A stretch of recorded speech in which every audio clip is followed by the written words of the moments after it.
Dave and I picked more babies after 4 years of marriage. At my health insurance company's deposition, Dave was the lead plaintiff's attorney and I was one of 6 defending a poor position. Astute and ready for a partnership, Dave will make millions practicing law. A good attorney, but not as good as him. It startled me that he contacted me soon after the claim was granted. He wanted sensual objects, not legal information. I learned during dinners, drinks, dances, and gatherings that he was a great conversationalist. Sex was our main desire. Dave is creative and intellectual, and my body is seductive. Delicate. We moved into one after the wedding. Gated communities for the privileged grew like weeds on Long Island. At least those who can spend $2 million on a 4-bedroom ranch that's too big for us and too cheap. If I return to work, we can add an au pair. With more money than a young couple could imagine, we lived the American dream with no worries. Dave worked hours. While we're both attorneys, I work 9 to 5 in an office and he seeks solid alliances. I attend many meetings, dinners, wine tastings, barbecues, and neighborhood gatherings because I reside in a gated community. At so many events, I met Joanna and Walter and became friends. This couple interested me. While on vacation and in my final month of pregnancy, I studied all I could. Instead of hiring a private detective or investigating their personal life, I befriended Joanna, an unemployed 2-door neighbor. A mystery didn't need to be solved, yet I was inquisitive, but not insane. Walter appears to be a licensed auditor. He sprints briefly. Company. In contrast to other independent contractors, he never aggressively seeks new work or contacts. He looks like a 40-year-old bald accountant with a pot belly. The 5'3" literary nerd often appears distant or bewildered.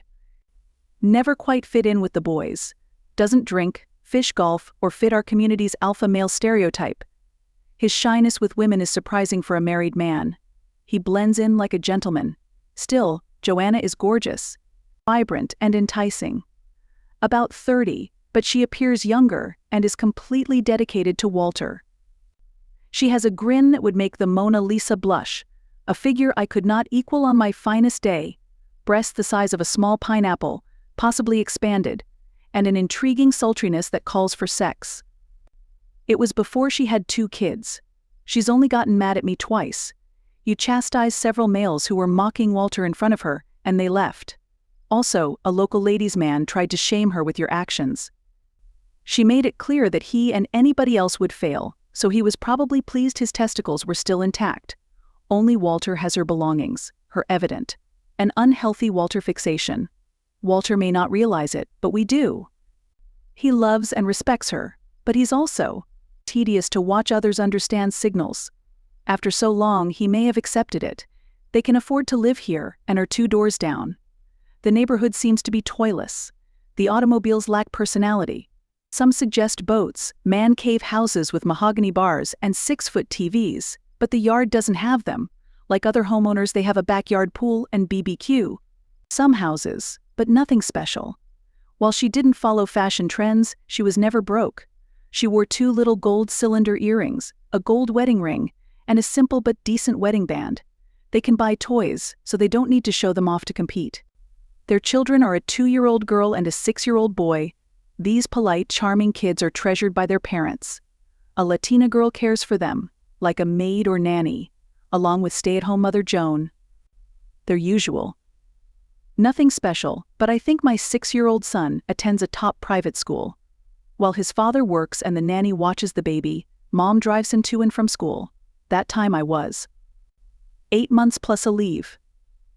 Every morning I walked for exercise. Despite living nearby, I left early to observe Joan drop off her son at school. I invited her home for coffee following our talk.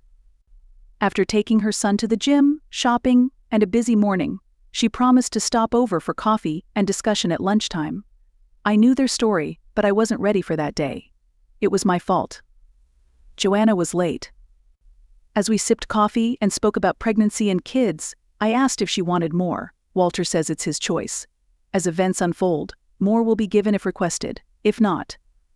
She twirled her small gold earring between her fingers as she spoke, an anxious action I had seen her perform often while discussing Walter.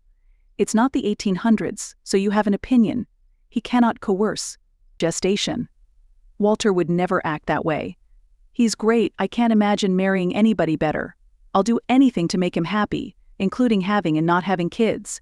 You genuinely adore him? Everyone knows you treat him like a prize-winning child of God. You manage him that way. Before meeting you two, I had never seen anything like this. He sometimes seems to misinterpret your help.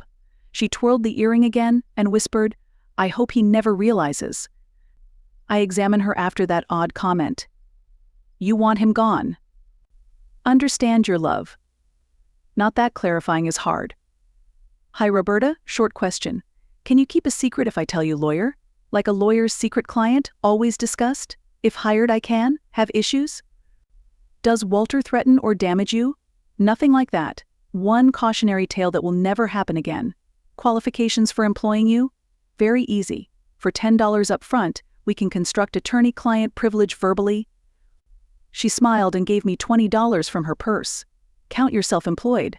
She said, I grew up on Long Island, but not here. The roofer spent half his money at a pub.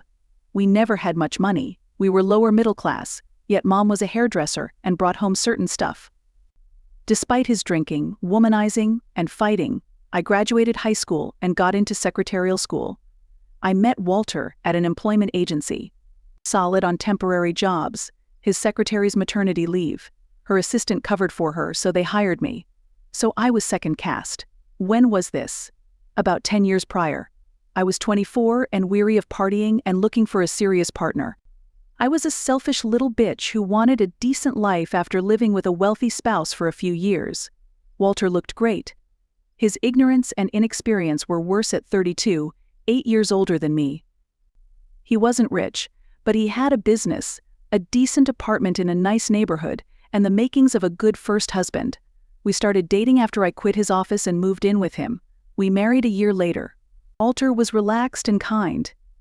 I hoped to have him to myself. He never mentioned a marriage contract and trusted completely. I won't sugarcoat my gold-digging past, but I'm not proud of it. Your happiness persists after 10 years. Yes it is. Our interaction was normal. I needed a real place to call our own for our marriage to work. I've always rented apartments. We chose our current one after looking around. Walter yearned for child space despite its vastness. I didn't want kids, but I didn't want to disappoint him before the wedding. His failure was great news for me. After I explained the pricing, Blink readily added me to the contract. But soon before the wedding, something happened that I didn't believe was important but was definitely the biggest event in my life. It was what? Walter invited us to dinner with a high school acquaintance a few weeks after we were engaged. We visited a posh mom-and-pop Italian restaurant I had never gone to. We felt like we'd broken into someone's home when we entered the eatery. When Walter told the head waiter who we were meeting, everything changed. The most stunning table was exhibited. We got the best wine in 5 minutes from the owner. After that, service was great. 2 always available waiters arrived before we could blink. We had just finished dinner when 2 huge men examined the restaurant. Friends of Walter weren't there. After leaving, the other joined us from behind. The first man returned with 2 other men, one older than Walter and well-dressed. Walter stood and gave. I met their friend Tony and his grandfather Salvatore.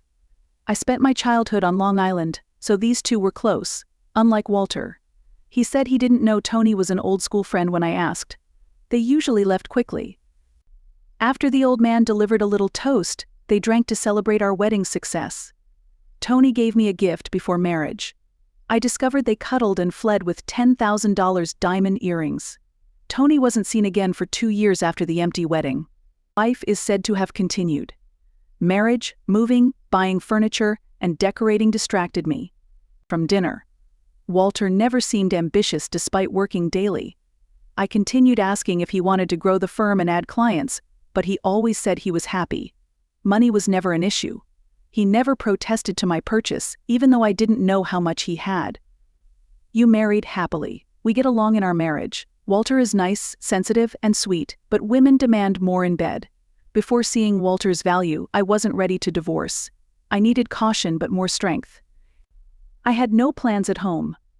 The gym had too many irritating people and free evenings, so I joined. Exercise was my goal to stay fit. Added my personal trainer. Christopher pushed my limits.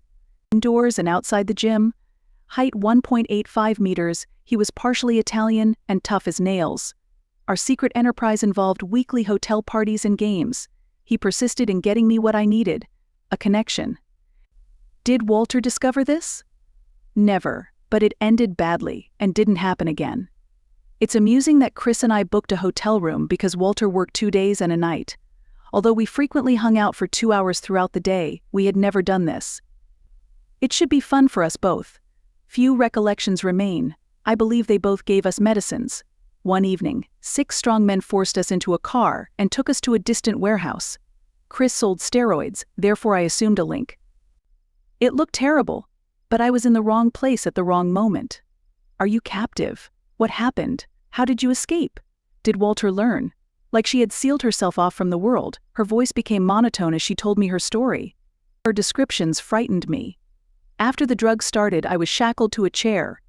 They bound my arms and legs with elastic to stop. I marked and closed my mouth to stop talking. Some reason, they didn't mark me. Chris was dangling from his wrists with a rope. I sat opposite him. 2 men ripped his shirt around the handcuffs. A huge plastic fabric was placed underneath him as he was brutally battered with thick chains. Shuddering, she spoke again with authority. Chris eventually stopped screaming. Lucky he fainted. People returned with 2 enormous barrels, one of which had my beloved body. Thinking about my second one made me pass out. Transfixed, I listened silently. Such tales were fresh to me. Despite my worst predictions, this shocked me. I woke up bound to the chair. Tony, Walter's friend, sat across from me. I asked a man to remove my mouth and hand bandages. I sat captivated by him.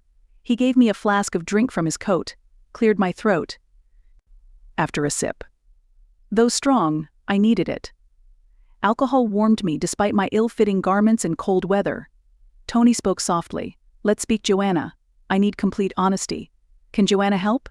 If you do, you can safely return home and we'll forget. I nodded quietly. Is Walter aware about your boyfriend? I'm uncertain. I tried concealing it. Can this man have gotten you pregnant? I take birth control tablets. I'm not ready for kids. Does Walter know you use birth control? No. Joanna, do you love your husband? Do you believe you can convert him? I can and love him. Ratify him. Sincerely, I apologize.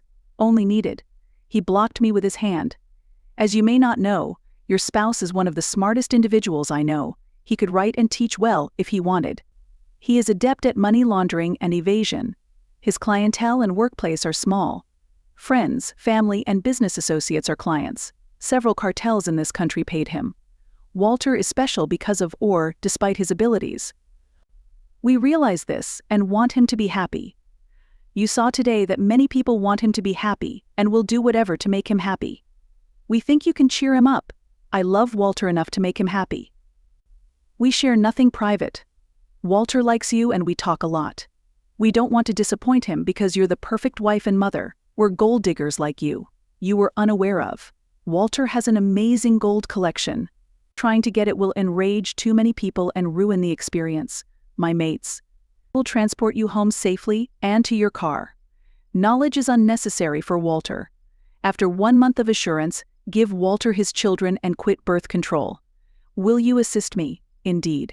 You'll never leave, therefore I pray we never meet again. Walter will never know why he died in a vehicle crash or robbery, among other methods. Expect to spend some time in hell. Never again will you make me want to talk. Never worry about Walter being enraged by your actions. Too shocked to speak. Joanna sat us down till she finished her narrative, possibly too excited to talk. What transpired was unknown to Walter. He was unaware. I try to please him every day since it's my life. Tony sent me the earrings and a card a month later. I wear them daily to remember. These earrings, which ones? She handed me one. A 200-liter gold barrel was small. She reminds herself of her perfection daily with 2 empty barrels on a pallet.